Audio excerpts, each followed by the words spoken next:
Gue tuh lagi mikirin soal konten brutal.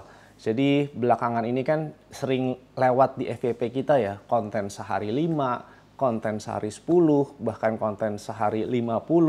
Terus ada counternya juga lah dari pihak sebelah gitu ya. Bilang konten itu nggak perlu brutal, konten itu yang penting berkualitas. Nah kebetulan gue ini termasuk orang yang cukup sering nongkrong sama para afiliator TikTok ya, seminggu satu kali. Kebetulan ini juga baru pulang nongkrong dan baru abis bikin konten soal kopi. Jadi sebelum gue shoot ini, gue bikin konten dulu buat satu TikTok gue ya, yang bahas khusus soal kopi. Dan ini hasilnya. Makanya sambil mikir, itu kan butuh kopi. Gue tuh jadi menyimpulkan beberapa hal lah, tapi yang gue pengen bahas di video kali ini tuh counter dari konten brutal yang bilang konten itu harus berkualitas. Menurut gue ya, ini menurut gue, kalau kita ngomongin soal kualitas konten, itu nggak relevan sih. Soalnya gini, rata-rata handphone zaman sekarang, rata-rata konten kreator zaman sekarang, itu handphonenya udah 4K 24 fps. Kalaupun pakai 1080 itu juga udah 24 fps. Ditambah dengan lighting atau pakai cahaya matahari.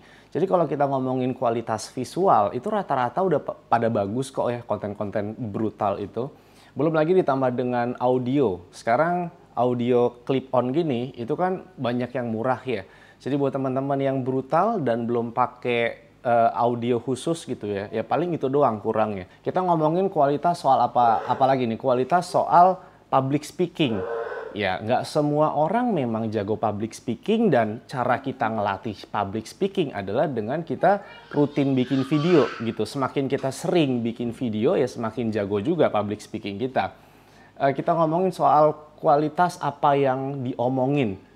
Nggak juga, soalnya gini loh, bikin konten itu menurut gue ada 3. Yang pertama konten entertainment, yang kedua konten edukasi, yang ketiga itu konten jualan. Ingat di dunia ini ada sales loh, ada bidang yang memang dia tidak mengedukasi, ada memang dia yang tidak menghibur, tapi dia hanya jualan gitu. Nah, makanya rata-rata konten brutal itu konten hard selling. Kita mau ngomongin apa soal konten hard selling? Contohnya gini ya, barusan banget itu gue bikin konten jualan gelas. Ya, gue tuh jualan gelas ini.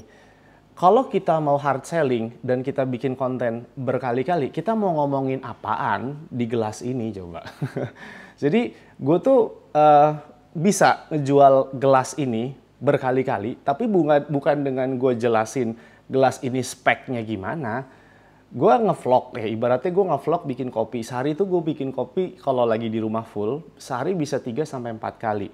Ya nggak semuanya gue videoin sih, tapi gue bisa aja ngejual gelas ini berkali-kali gitu. Setiap hari gue upload satu, ngopi pakai gelas ini. Kecuali kalau yang lo bahas itu soal edukasi. Kalau kita ngomongin edukasi udah pasti berkualitas, udah pasti ada isinya. Mau jago atau nggak public speaking, yang penting tuh video ada isinya.